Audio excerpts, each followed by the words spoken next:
Hello, everyone. I hope you are well on this Monday morning. It is October the 22nd, preparing for the days after.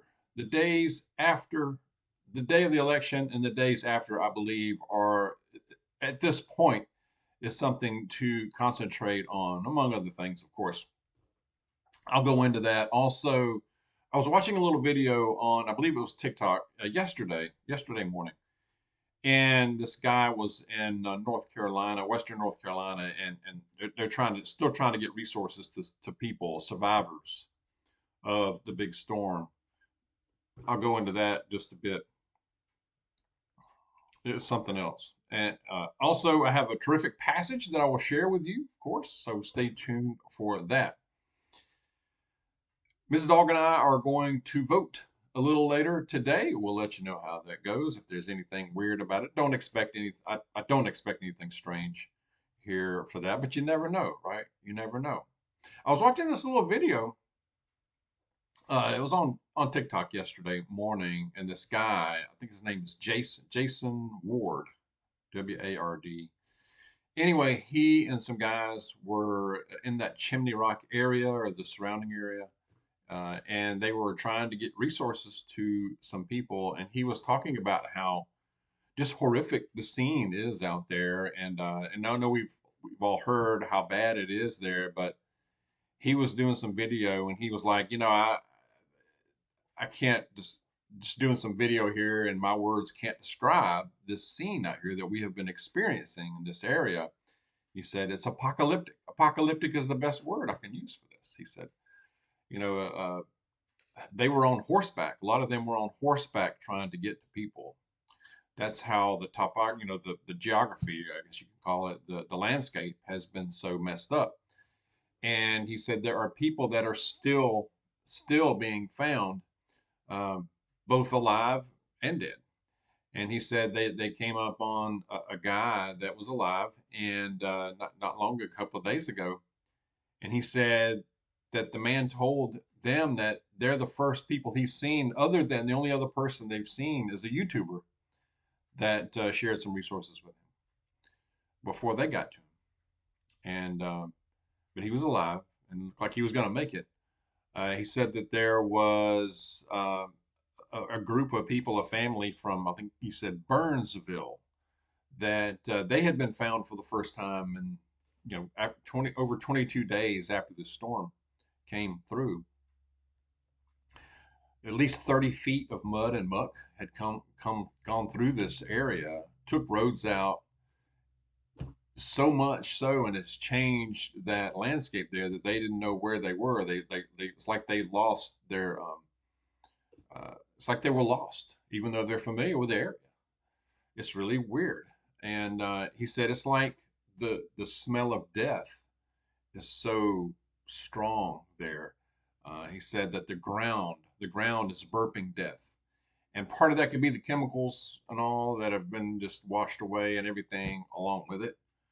But he said it's a horrific scene.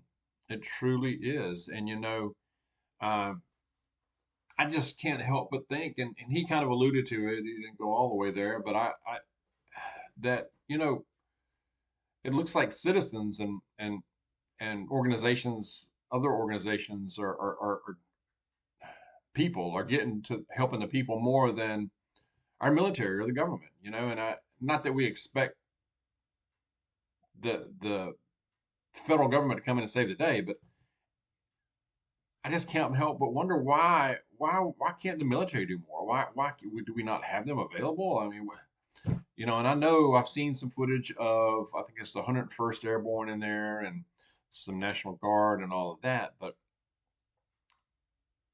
I don't know.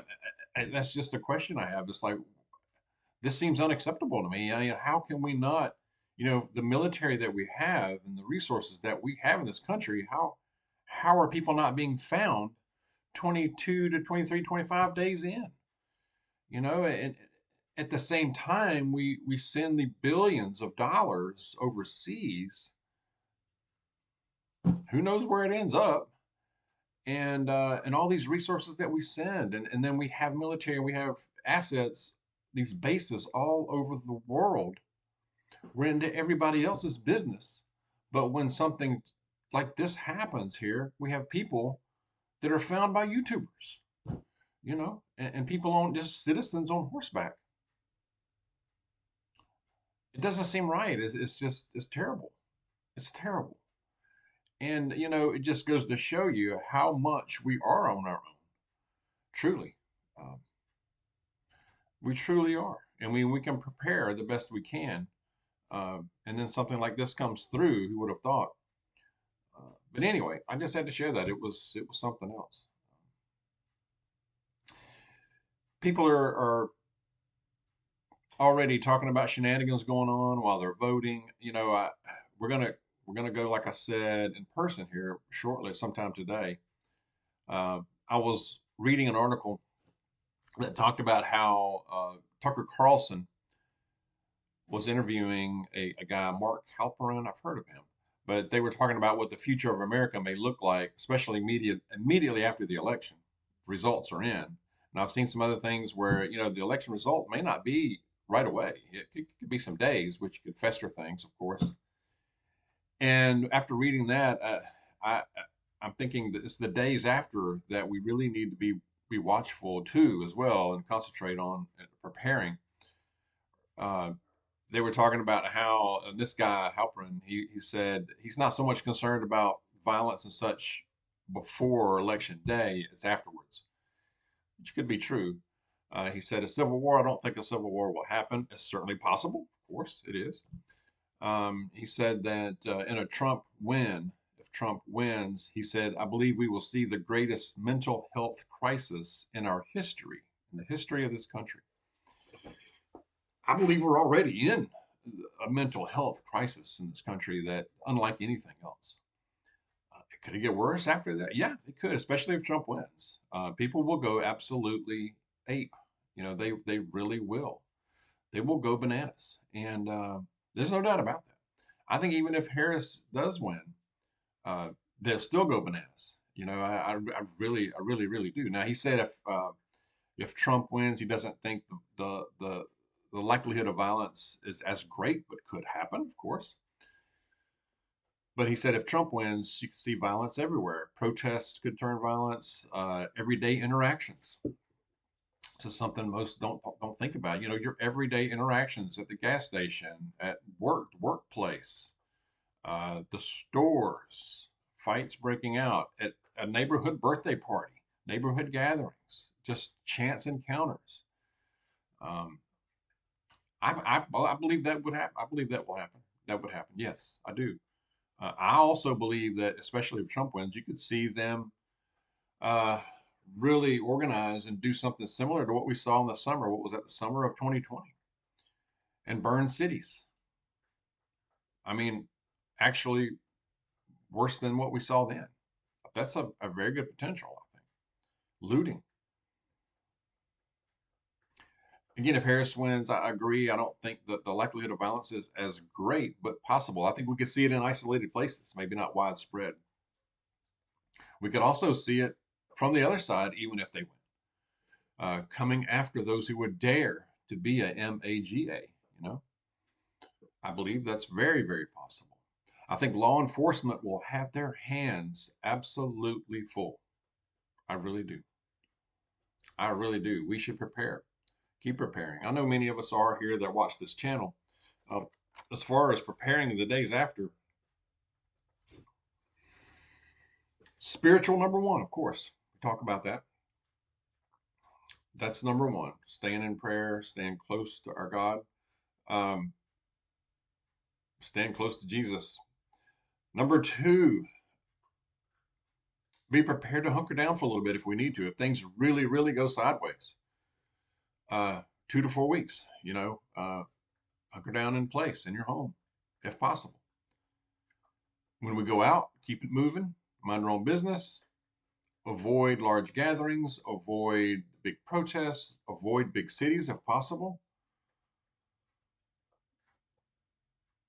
Keep it moving, keep going. I mean, walk with a purpose, move with a purpose, but be ready to defend. Be ready to defend and have that ready. I think it's the days after that are really crucial here. Keep our eyes and ears in your neighborhood open, right around the place where you live. Things seem off, uh,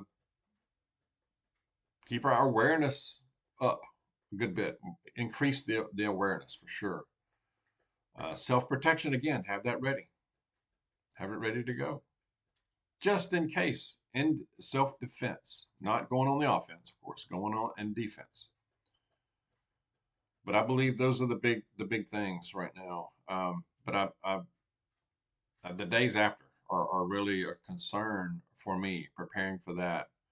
Um, no matter the outcome, really, at this point, no matter the outcome. Um,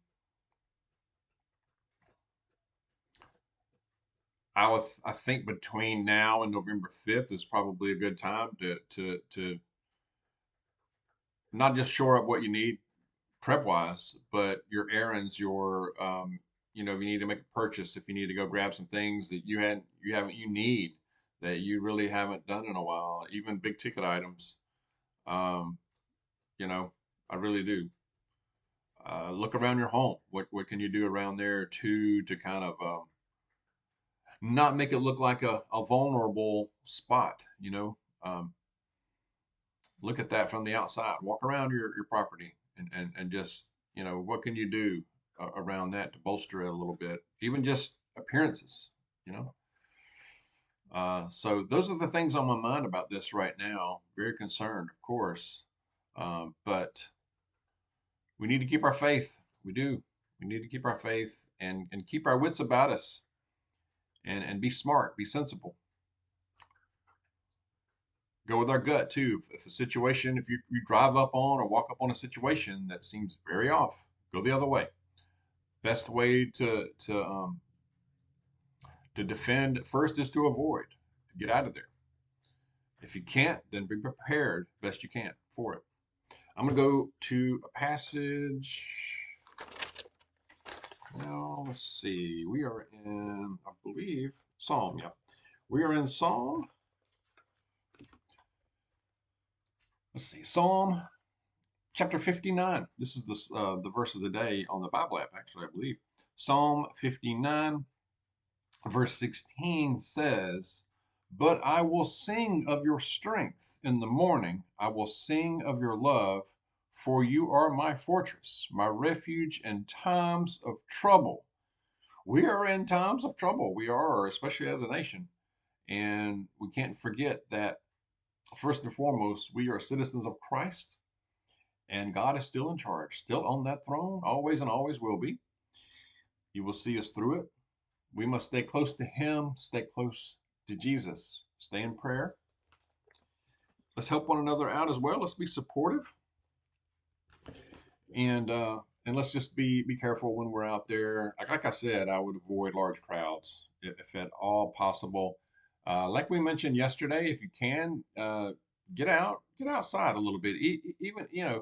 Even if it's not a hike in the woods. I mean, if you can just get outside where you live, get some fresh air, and get away from it and unplug for a minute and take some deep breaths, and it'll do you good. It really will. Get away from the news for a while. We can still keep an eye on things and still take, and just still decompress for a moment. And it's just good. It's a good de-stressor. It'll make you feel better.